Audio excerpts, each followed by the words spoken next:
ಕುರ್ಚಿ ವಿಚಾರವಾಗಿ ಸದ್ಯ ಎಲ್ಲರಿಂದ ಕೇಳಿ ಬರ್ತಾ ಇರೋದು ಒಂದೇ ಮಾತು. ಅದರಲ್ಲೂ ಕೂಡ ಡಿಕೆ ಶಿವಕುಮಾರ್ ಬಣದಿಂದ ಕೊಟ್ಟ ಮಾತನ್ನ ಉಳಿಸ್ಕೋಬೇಕು. ನಾಯಕತ್ವ ಗೊಂದಲಕ್ಕೆ ಹಿರಿಯ ಸಚಿವರು ಬೇಸರವನ್ನ ಹೊರಹಾಕಿದ್ದಾರೆ. ನಮಗೆ ಯಾರು ಏನನ್ನೂ ಹೇಳಿಲ್ಲ, ನಮಗೆ ಏನಾಗಿದೆ ಅಂತಾನೂ ಗೊತ್ತಿಲ್ಲ, ಯಾವ ತೀರ್ಮಾನವನ್ನ ಮಾಡಿದ್ದಾರೆ ಅಂತ ನಮ್ಮ ಬಳಿ ಹೇಳಿಲ್ಲ. ಆದ್ರೆ ಗೊಂದಲಗಳು ಎರಡೂ ಕಡೆಯಿಂದಲೂ ಆಗ್ತಾ ಇದೆ ಅನ್ನೋದಂತೂ ಸ್ಪಷ್ಟ. ಅದನ್ನು ಮುಚ್ಚಿಡುವಂತಹ ವಿಚಾರ ಅಲ್ಲ. ಹಾಗಾಗಿ ದೆಹಲಿಗೆ ಹೋಗ್ತೀವಿ ಅಂತ ಹಿರಿಯ ಸಚಿವರು ಹೇಳಿದ್ದಾರೆ. ಯಾವುದೇ ಚರ್ಚೆ ಮಾಡದೆ ಹೋಗುವುದಾದ್ರೆ ಹೋಗಿ ಅಂತ ಸಿಎಂ ಮತ್ತು ಡಿಸಿಎಂ ಅವರಿಗೆ ಸೂಚನೆ ಕೊಟ್ಟಿದ್ದಾರಂತೆ. ನಾಯಕತ್ವ ಗೊಂದಲಕ್ಕೆ ಹಿರಿಯ ಸಚಿವರು ಬೇಸರವನ್ನು ಹೊರಹಾಕಿದ್ದಾರೆ. ಇವತ್ತಿನ ಒಂದು ಸಭೆಯಲ್ಲಿ ನಡೆದಂತಹ ಮಾತುಕತೆಯ ಸಂದರ್ಭದಲ್ಲಿ ಆಗ್ತಾ ಇರುವಂತಹ ಬೆಳವಣಿಗೆ ಸರಿಯಲ್ಲ, ನಮಗೆ ಯಾರು ಏನು ಹೇಳಿಲ್ಲ, ಏನಾಗಿದೆ ಅನ್ನುವಂತಹ ವಿಚಾರವೂ ಕೂಡ ನಮಗೆ ಗೊತ್ತಿಲ್ಲ. ಹೀಗಿದ್ದಾಗ ಒಂದು ಕ್ಲಾರಿಟಿ ಬೇಕು ನಮಗೆ.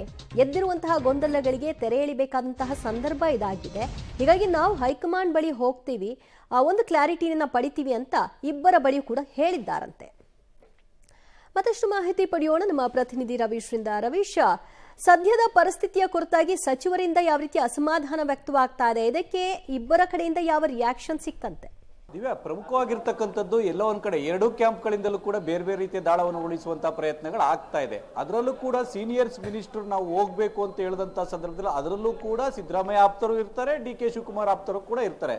ಆದ್ರೆ ಆ ದೆಹಲಿಗೆ ತೆರಳುವಂತಹ ನಿಯೋಗದಲ್ಲಿ ಯಾರ ಆಪ್ತರು ಜಾಸ್ತಿ ಇರ್ತಾರೆ ಅನ್ನೋ ಆಧಾರದ ಮೇಲೆ ಒಂದ್ ರೀತಿಯಲ್ಲಿ ಸಾಕಷ್ಟು ಚರ್ಚೆಗಳಾಗ್ತಾ ಇರ್ತಕ್ಕಂಥದ್ದು. ಅಂದ್ರೆ ಆ ಪ್ರಸ್ತಾಪವನ್ನ ಮಾಡಿರ್ತಕ್ಕಂಥವ್ರು ಯಾರು ಅನ್ನೋದು ನಮ್ಮ ಪಬ್ಲಿಕ್ ಟಿವಿ ಈಗ ಸಿಕ್ಕಿರ್ತಕ್ಕಂಥದ್ದು. ಆ ಪ್ರಸ್ತಾಪವನ್ನ ಗೃಹ ಸಚಿವರಾಗಿರ್ತಕ್ಕಂಥ ಪರಮೇಶ್ವರ್ ಅವರೇ ಆ ಒಂದು ಕ್ಯಾಬಿನೆಟ್ ಸಭೆಯಲ್ಲಿ ಪ್ರಸ್ತಾಪ ಮಾಡಿದ್ದಾರೆ ಅಂತ ನಮಗೆ ಮಾಹಿತಿ ಬರ್ತಾ ಇದೆ. ಅಂದ್ರೆ ಪ್ರಮುಖವಾಗಿರ್ತಕ್ಕಂಥದ್ದು ನಾವು ಡೆಲ್ಲಿಗೆ ಹೋಗ್ತೀವಿ ಅಂತೇಳಿ. ಹಾಗಾಗಿ ಎಲ್ಲೋ ಒಂದ್ ಕಡೆ ಇದೆಲ್ಲವನ್ನು ಕೂಡ ನೋಡಿದಂತ ಸಂದರ್ಭದಲ್ಲಿ ಈ ಒಂದು ವಿಚಾರಗಳು ಏನಿದೆ ಅಂದ್ರೆ ಕಾಂಗ್ರೆಸ್ನೊಳಗಡೆ ಆಗ್ತಾ ಇರ್ತಕ್ಕ ಗೊಂದಲ, ಯಾಕೆಂದ್ರೆ ಮಹದೇವಪ್ಪ ಅವ್ರಿಗೂ ಕೂಡ ಕ್ಲಾರಿಟಿ ಇಲ್ಲ, ಪರಮೇಶ್ವರ್ಗೂ ಕ್ಲಾರಿಟಿ ಇಲ್ಲ, ಸತೀಶ್ ಜಾರಕಿಹೊಳಿಗೂ ಕ್ಲಾರಿಟಿ ಇಲ್ಲ, ಎಚ್.ಕೆ. ಪಾಟೀಲ್ಗೂ ಕ್ಲಾರಿಟಿ ಇಲ್ಲ, ಯಾರಿಗೂ ಕೂಡ ಕ್ಲಾರಿಟಿ ಇಲ್ಲ.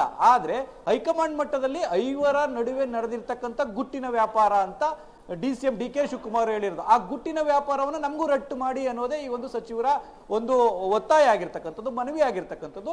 ಹಾಗಾಗಿಯೇ ಕ್ಯಾಬಿನೆಟ್ ಸಭೆ ಮುಗಿದ ಬಳಿಕ ಹಲವಾರು ಸಚಿವರು ಹೋದ ಬಳಿಕ ಈ ಸೀನಿಯರ್ಸ್ ಮಿನಿಸ್ಟರ್ ಡಿ.ಸಿ.ಎಂ. ಮತ್ತೆ ಸಿಎಂ ಇಬ್ಬರನ್ನು ಕೂಡ ಕೂರಿಸಿದ್ದಾರೆ.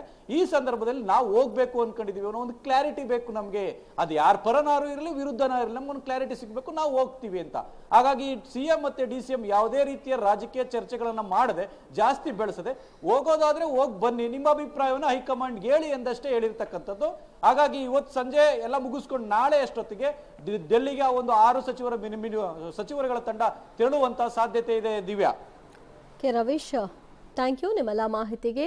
6 ಸಚಿವರು ಯಾರಾಗಿರ್ತಾರೆ ಅನ್ನೋದನ್ನ ಕಾದು ನೋಡಬೇಕು. ಮತ್ತು ಇವರುಗಳಿಗೆ ಭೇಟಿಗೆ ಅವಕಾಶ ಸಿಗುತ್ತಾ, ಯಾರನ್ನ ಭೇಟಿ ಮಾಡ್ತಾರೆ, ಯಾರಿಂದ ಕ್ಲಾರಿಟಿ ಪಡಿತಾರೆ, ಆ ಕ್ಲಾರಿಟಿ ಇಬ್ಬರ ನಡುವೆ ಆದಂತಹ ವಿಷಯವಾಗಿ ಮೂರನೆಯವರಿಗೆ ಹಂಚ್ಕೊಳ್ತಾರ.